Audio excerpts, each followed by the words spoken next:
Bounty Hunter is by far my least favorite role within Red Dead Online, and what annoys me is that it has the potential to be one of the best. But with how Rockstar Games has implemented some of the gameplay features, it's led to it just lacking in all areas, making it incredibly boring. And all of this is around a role which could be so much more intense and lead into chaotic gameplay, which should hopefully also lead to fun gameplay. So in today's video, I'll be going through 50 updates that will improve the Bounty Hunter.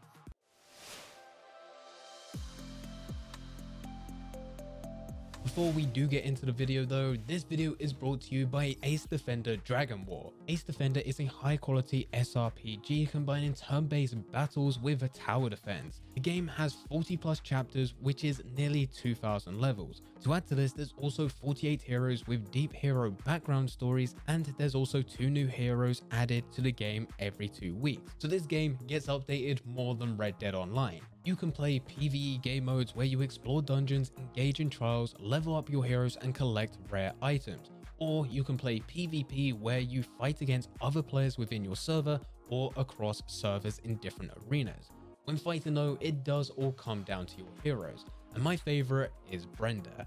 Brenda has the ability to deal massive damage in both PvE and PvP game modes, whilst also limiting other opponents' damage and recovering her own health. She's definitely a hero that you want to be striving for. As for upcoming content, it isn't just limited to new heroes. You can also look forward to the realm of deities, where you can build your castle, develop technology, and train soldiers to conquer the city for endless treasure. If you are interested in downloading Ace Defenders, then there is a link in the description down below, plus you can also find it within the pinned comment. Using that link, you'll be able to get 10 Royal Recruit tickets after completing chapters 2 to 8. This really should help you on your way.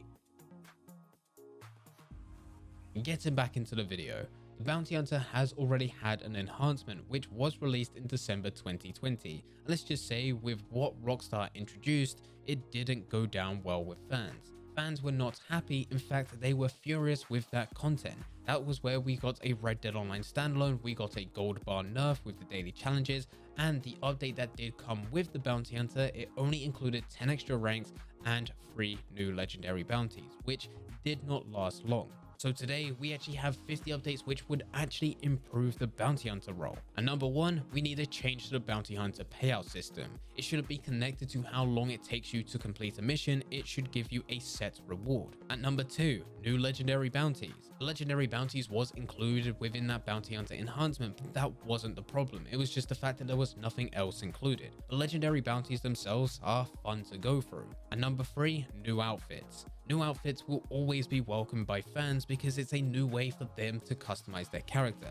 But with it, and this brings us to number 4, they need the ability to split up clothing items from those outfits. So if they only like the jacket or the hat that's included within that outfit, they should be able to use that individually and not have to apply the whole outfit to get it. And number 5, new Bounty Hunter missions. This is a given. Number 6, hunt down bounties with more serious crimes or actually see them midway through their crimes. I don't know why we're always hunting bounties which have done this hideous bad act, but they're always hidden up in the mountains doing nothing else and just living out their remaining days. And number 7, new gameplay mechanics for the missions so that the missions themselves are actually different. What leads to the Bounty Hunter being boring is the fact that it's only 2 different mission types. Go to this location to actually find a bounty, or go to this location to find a clue which will eventually take you to a bounty. And number 8, new cinematics, new missions, or just general content around the Legendary Bounty Hunter. We saw it as part of that initial introduction right at the beginning, but since then we haven't, and it's been a very long time. And number 9, extra ranks. Despite the original enhancement getting a lot of hate because it was only 10 ranks, extra ranks do have a benefit to the role. It adds another layer of progression. But there's 2 important factors which fans are looking for. This brings us on to number 10, which is skills worth unlocking through those extra ranks, and also number 11, which is unlocks which are worth unlocking through those ranks. A few extra emotes just isn't going to cut it in this area, especially at this stage of the game.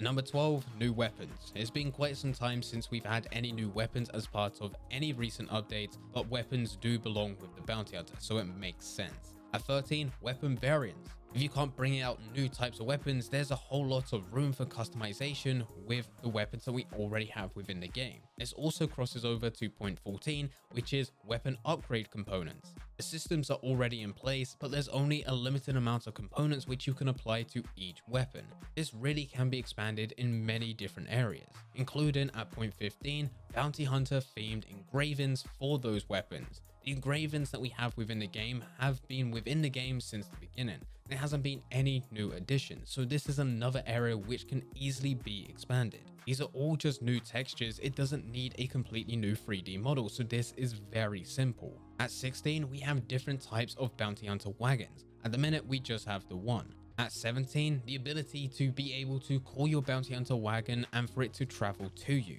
Horses do already do this. You can be anywhere within the world and call your horse and it will actually travel towards you. But with your wagon, it will only spawn within the paths that are in the game. The second it has to leave that path, it will stop dead and you'll need to travel towards the wagon to pick it up rather than a wagon traveling towards you. At 18, the ability for posse members to control the Bounty Hunter wagon without having to go too far away from you where it will despawn. They really should be able to go the whole distance. They're your posse and they're doing the exact same mission as you and helping you out with it. At 19, and I can't believe I'm saying this, but the ability to change weapons whilst on your wagon. So magically your horse can hold every single weapon, but the second you get onto a wagon, there's no space for it. There's no space for storage or anything. You just have the weapons that are already on your character. And if this is impossible to do, which I don't think it is, but let's just say hypothetically it is, at 20, you can just have your horse travel alongside the wagon whilst you're still using the Bounty Hunter wagon. That way you can always get off and just use your horse to change weapons if needed. At 21, new Bounty Hunter liveries, as well as extra customization options such as different types of ornaments. As said earlier, players love customization. At 22, we have bigger posse Bounty Hunter missions. If you have a max posse of 7, the only Bounty Hunter missions that you can do are those within free roam, and the max amount of bounties that you can get at once is 6. At 23, a better bounty selection at the bounty board. If I am in that max posse of 7, I don't want to be looking for those bounties where there is only one.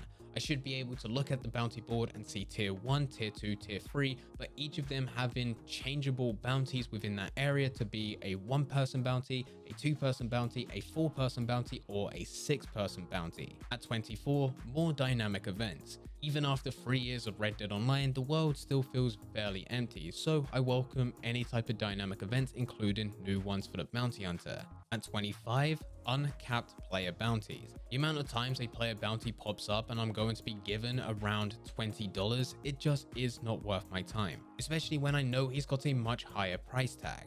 At 26, we have a hardcore lobby, and I know this is general, but specifically for the Bounty Hunter, it works out that you can see anyone on the map at any given moment in any position within the world, and you can hover over their icon to find out what their bounty price is. If you want to, you can go and hunt them whenever. At 27, new daily challenges around the Bounty Hunter.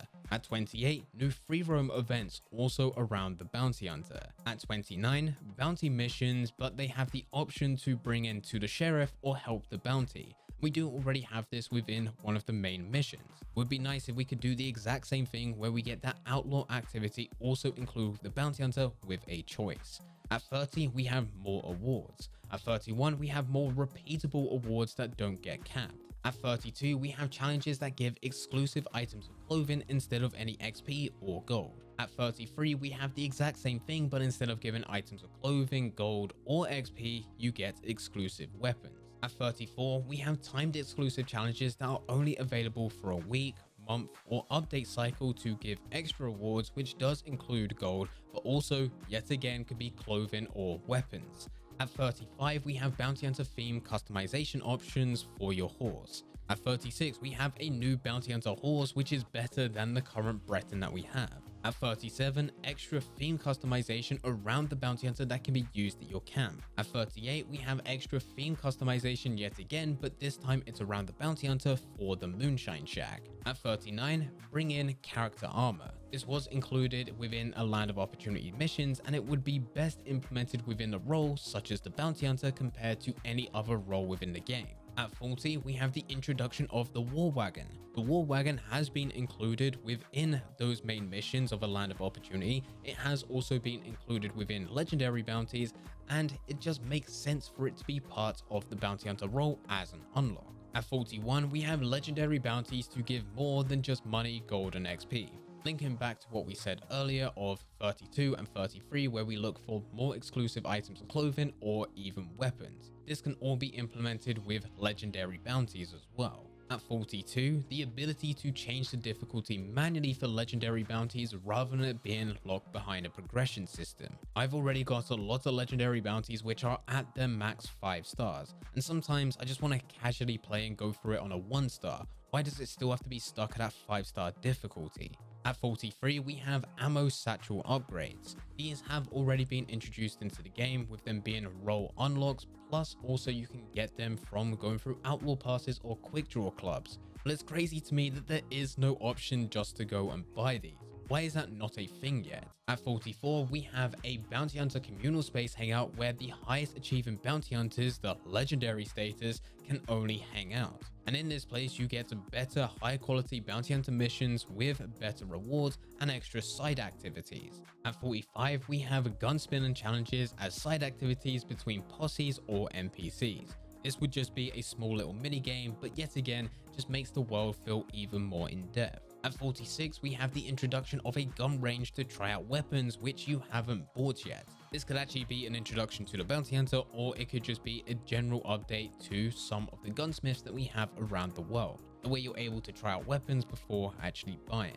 At 47, we have a Bounty Hunter kit to clean all weapons and craft ammo quickly without having to do it manually. The easiest way to actually clean your weapons is to quickly go into the Showdown series menu and quickly press the button which says clean all. But to avoid all of this, it would just be better if there was an easier way in which you can have a kit to clean all weapons which is specifically for the Bounty Hunter, as you're most likely going to be using your weapons within this role than any other role. At 48, we have a passive ammo crafting business. Now this could yet again be a completely separate update, but as things currently stand, it fits way better within the Bounty Hunter than anything else, where you do have a place or a wagon where you can craft ammo with it. You will then take that wagon on the move with you so that you will never run out of supplies. At 49, we have the introduction to free roam mysteries with serial killers. Now we do already have this within the main story, and we did have something like this with Larry's revolver, but there could be several of them dotted all around the world as one-off events that you can go through,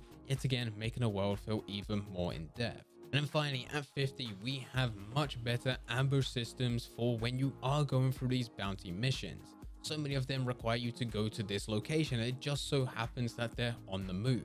But whether you're playing by yourself or a posse, the process is always the exact same. It's always go to this location, shoot, kill everyone around, and get the bounty to bring them back alive. But recently with the Blood Money update, they introduced new types of mechanics such as the ambush system, and all of this could be put to good use without them having to do too much work and just implement it all into the Bounty Hunter role, leading to more ways in which you can capture bounties, whether or not you want to go all guns blazing or maybe you want to go something more stealthy. Anyway guys, here are 50 different updates that will improve the Bounty Hunter if Rockstar were to implement them. If you do have any suggestions, then please feel free to leave them in the comment section down below. But anyway guys, I hope you guys did enjoy. If you did enjoy, don't forget to leave a like and subscribe. But for now, I'm going to see ya.